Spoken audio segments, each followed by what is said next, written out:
Assalamu alaikum, everyone. As you all know, Islam is the fastest growing religion in the world. Muslim Women in America বুলি এখন book হয় তাত এটা study conduct কৰা হৈছিল য'ত পোৱা গৈছিল আমেৰিকাত ইচ ইয়েৰত 20,000 মানুহ ইছলাম গ্ৰহণ কৰে তাৰ ভিতৰত 16,000 মানুহ মহিলা হয়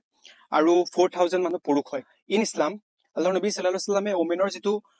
ৰোল হয় তাক লিমিট কৰা নাছিল আমি যদি চাওঁ আল্লাহৰ নবী সাল্লাল্লাহু আলাইহি ওয়াসাল্লামৰ যিমানবোৰ আশেপাশে মহিলা আছিল why were they the strongest leader in the world এনেকুৱা কি কৰিছিল তেওঁলোকৰ ওপৰত বেলেগ কোৰাণ নাজিল হৈছিল নহয় তেওঁলোকৰ ওপৰত বেলেগ নবী আহিছিল নহয় তেওঁলোকক আল্লাহৰ নবী সাল্লাল্লাহু আলাইহি ওয়াসাল্লামে এক্সেপচনেল লিডাৰ্স বনাইছিল বাই নাৰ্চাৰিং দেম বাই ট্ৰেইনিং দেম বাই এম্পাৱাৰিং দেম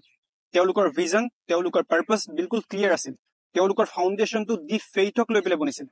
তাৰ লগত তেওঁলোকে একো কম্প্ৰমাইজ কৰা নাছিল আজিৰ মহিলাসকল কিয় উইক হৈ গৈ আছে কিয় ষ্ট্ৰাগল কৰিছে কিয় সেলফ এষ্টিম ডিগ্ৰেড হৈ গৈ আছে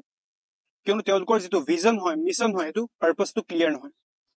they are shaped by societal validation হেতু কাৰণে আল্লাহৰ নবী সাল্লাল্লাহু আলাইহি ওয়াসাল্লাম আৰু আল্লাহৰ ৰাসূলৰ ওপৰত খৰা হ'ব পৰা নাই এগৰাকী মহিলাক এটো লৈ পেলাই জাজ কৰিব নালাগে যে তাই ৰুটি গোল বনাব পাৰে নে নোৱাৰে এগৰাকী ভাল পত্নী হ'বলৈ হলে ভাল খাদ্য বনাব লাগিব বুলি ইছলামত এনেকুৱা কোনো ক্ৰাইটেৰিয়া নাই আল্লাহৰ নবী সাল্লাল্লাহু আলাইহি ওয়াসাল্লামে মহিলাসকলৰ যেটো ৰোল হয় হেতুক লিমিট কৰা নাছিল হেতু কাৰণে হে সাহাবিয়াতসকল ওয়াৰিয়াৰ্স আছিল স্কলাৰ্স আছিল হিলিয়াৰ্স আছিল এন্টাৰপ্ৰেনাৰ্স আছিল বছৰা আৰু মক্কাৰ মাজৰ সন্ধি কোনে কৰাইছিল তাৰ আৰত কোন আছিল এগৰাকী মহিলা আছিল আইসা সিদ্দিকা ৰাদিয়াল্লাহু তাআলা কোন হয় এগৰাকী মহিলা হয় উম্মে সালমা কোন হয় সুলেহ হুদাইবিয়াত কোনে সুলাহ কৰাইছিল শান্তি চুক্তি কোনে বনাইছিল তাৰ আৰত কোন আছিল এগৰাকী মহিলা আছিল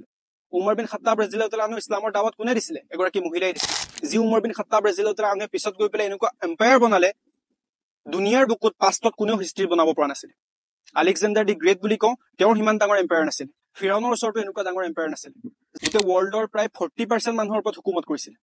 ইন ইছলাম ডিগনিটি হিচাপত মৰ্যাদা হিচাপত পুৰুষ আৰু মহিলাক সমপৰ্যায়ত ৰখা হৈছে এটা কথা মনত ৰাখিব হুছেইন ৰাদিয়াল্লাহু তাআলা আনহুক জন্ম দিবলৈও ফাতিমা ৰাদিয়াল্লাহু তাআলা আনহাৰ নিচিনা মহিলা আমাক লাগিব